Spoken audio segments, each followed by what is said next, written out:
साज संगत जी, प्रेम से कहना धन निरंकार जी। एक नई साखी के साथ स्वागत है आप सभी का आपके ही अपने चैनल पर। आज की साखी का विषय है साधना की रक्षा। चलिए सुनते हैं आज की ये साखी। साज संगत जी, साधना में मिलने वाली मान और बढ़ाई से इंसान को हमेशा बचना चाहिए। ये जहाँ जहाँ आए वहाँ से हट जाना चाहिए, भाग जाना चाहिए। पुराने समय की बात है, काशी में एक ब्रह्मानंद नाम के महात्मा थे। वो बड़े व नरम थे। उनके पास बहुत से लोग आते थे। अगर वो साधना करने बैठते थे तो लोग उनसे बातें करते थे। कोई कुछ कहता था, कोई कुछ, और वो बोलते नहीं थे। बस वो लोगों की बातें सुना करते थे। जब वो कोई जवाब नहीं देते थे तो धीरे धीरे लोगों की उदंडता बढ़ने लगी। एक दिन उनके गुरु भाई आए। उन्होंने ये सब देखा।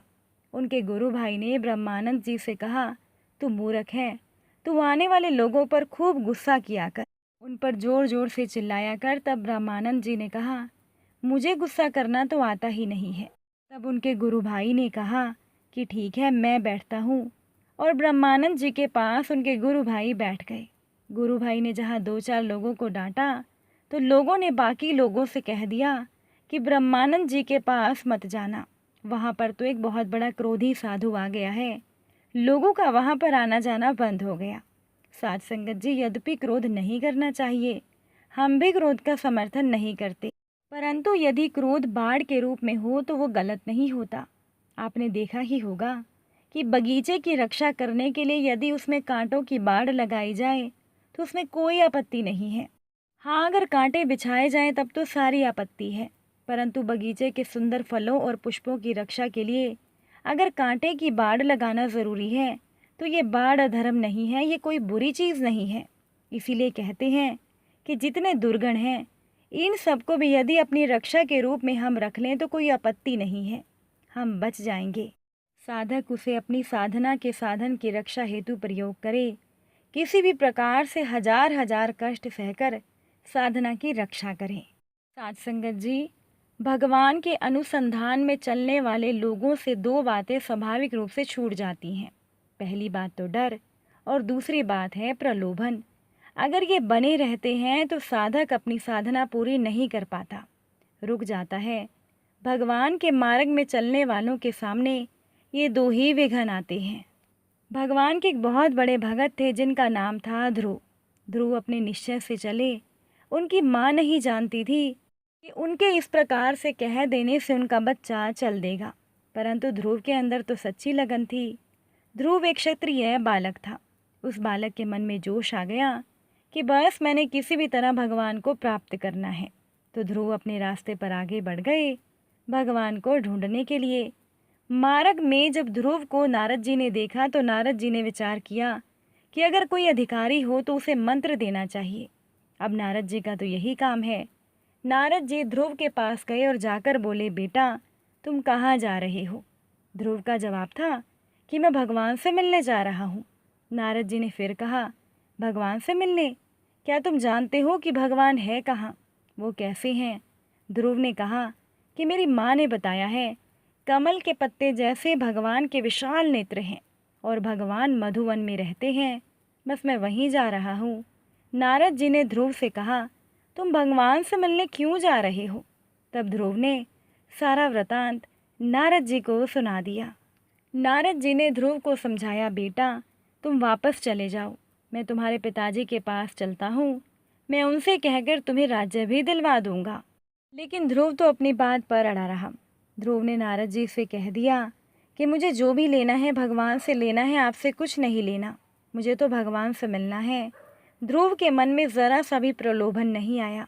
तब नारद जी ने ध्रुव को भय दिखाया और कहा, बेटा जंगल में तुम्हारी माँ तुम्हारे साथ नहीं होगी।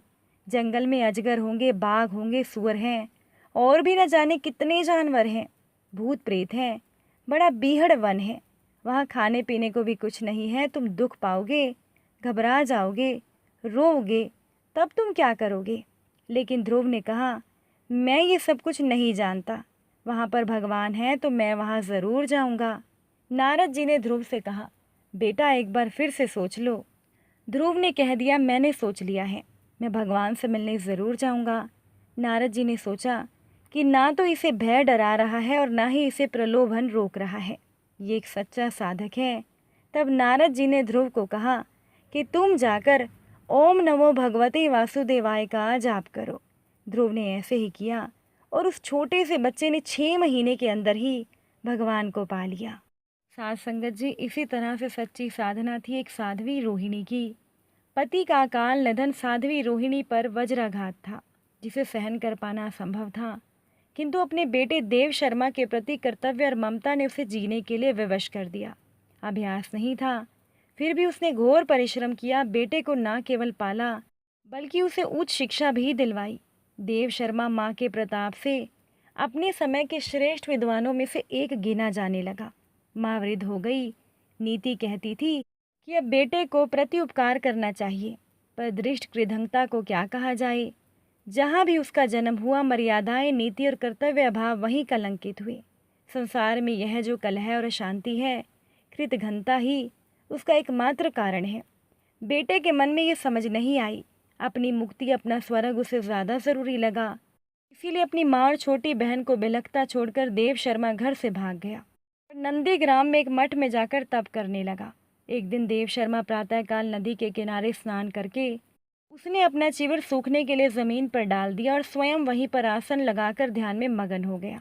प्रातःकालीन संध्या समाप्त कर जैसे ही देव शर्मा उठे, उन्होंने देखा कि एक कौवा और एक बगुल चीवर को चोंच में दबाकर उड़े जा रहे हैं।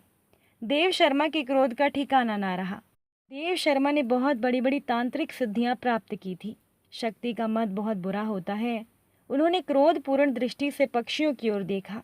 आंखों से अग्नि की ज्वाला फूटी और दोनों पक्षी जलकर राख हो गए। देव शर्मा अपनी सिद्धि देखकर फूला नहीं समाया। उन्हें लगा समस्त भूमंडल पर उनके जैसा दूसरा और कोई नहीं है। अहंकार से भरे हुए देव शर्मा मठ की ओर चल पड़े। मार्ग में नंदीग्राम पड़ता था। उन्होंने सोचा आज भी भिक्षा ले चलता हूँ।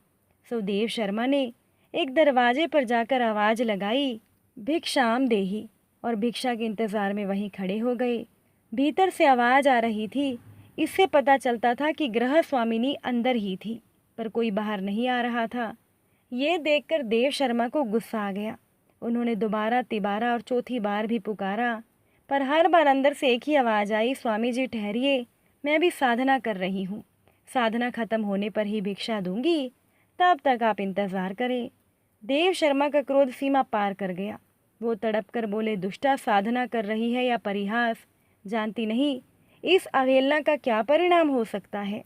साध संगत जी, संयत और गंभीर स्वर अंदर से बाहर आया, महात्मा जी, जानती हूँ आप श्राप देना चाहेंगे, किंतु मैं कोई कौवा और बलाका नहीं जो तुम्हारी कोप दृष्टि से जलकर नष्ट हो जाऊंगी। जिसने तुम्हें जीवन भर पाला, उसी माँ को त्याग कर अपनी मुक्ति चाहने वाले साधु, आप मेरा कुछ भी नहीं बिगाड़ सकते। देव शर्मा की सिद्धि का अहंकार वहीं चूर चूर हो गया। कुछ देर के बाद गृह स्वामिनी घर से बाहर आई और भिक्षा देने लगी। देव शर्मा ने हैरानी से पूछा, आप मुझे ये तो बता दें कि आप कौन सी साधना करते हैं, जिससे बिना देखे ही कुएं के जलाने और माँ को असहाय छोड़ने की घटना आप जान गई। साध संगत जी, गृह स्वामिनी ने जवाब दिया, मैं कर्तव्य की साधना करती हूँ महात्मा। मैं अपने पति, अपने बच्चे, अपने परिवार, समाज और अपने देश के प्रति कर्तव्यों का निष्ठापूर्वक पालन करती हूँ। उसी की सिद्धि है ये। देव शर्मा का सर लज्जा से झुक गया। उन्होंने भीख नहीं ली। चुपचाप वो जिस घर को छोड़कर आए थे चल पड़े उसी ओर, अपनी छोड़ी हुई कर्तव्य की साधना को पूरा करने। साध संगत जी, ये थी सच्ची साधना की शक्ति। अगर आज की ये साखी आपको अच्छी लगी हो, वीडियो को लाइक शेयर ज़रूर कीजिएगा। आप सभी से फिर मुलाकात होगी नई साखी और नए विचारों के साथ। साध संगत जी, प्रेम से कहना, धन निरंकार जी।